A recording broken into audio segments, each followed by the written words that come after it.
नमस्कार दोस्तों। आज मैं फिर एक नई कहानी लेकर आप लोगों के सामने उपस्थित हुआ हूँ। उम्मीद करता हूँ कि आप लोगों को अच्छी लगेगी। तो चलिए चलते हैं कहानी की ओर।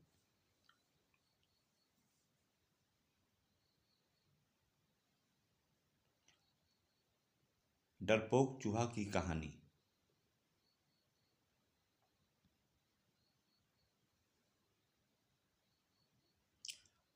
बहुत समय पहले की बात है। एक आदमी के घर में एक चूहा रहता था।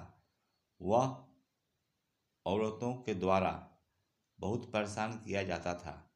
धीरे धीरे डरपोक हो गया। आदमी ने अपने दोस्त से राय मांगी ताकि वह चूहे के इस दुख भरे भाग्य को बदल सके।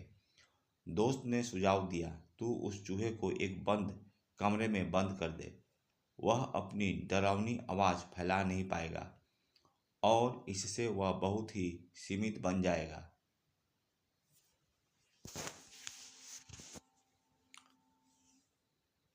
आदमी ने अपने दोस्त की बात मानी और चूहे की हकीकत नहीं समझते हुए उसे बंद कमरे में डाल दिया।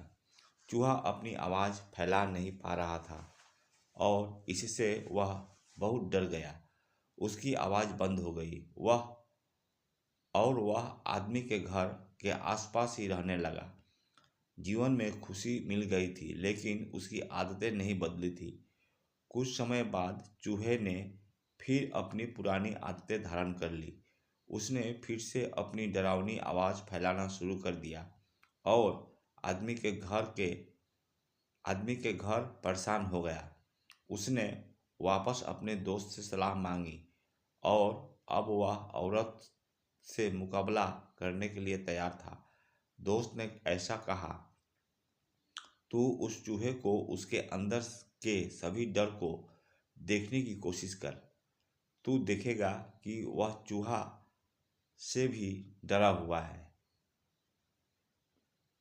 आदमी ने अपने दोस्त की सलाह मानी और चूहे के पास जाकर उसकी निभा गई आवाज़ देखने की कोशिश की। तो उसने देखा कि चूहा भी बहुत डरा हुआ है और उसे भी चूहा से डर लगता है।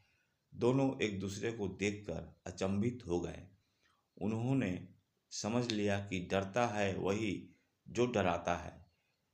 इस कहानी से हमें यह सीख मिलती है कि भय का सामना करने से हमें अपनी डरावनी आदतों का निर्माण करने और अपने आप में विश्वास करने की क्षमता मिलती है।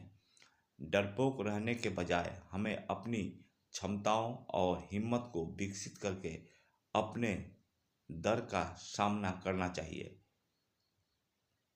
कहानी अगर अच्छी लगी हो तो लाइक और सब्सक्राइब, कमेंट और शेयर जरूर कीजिएगा।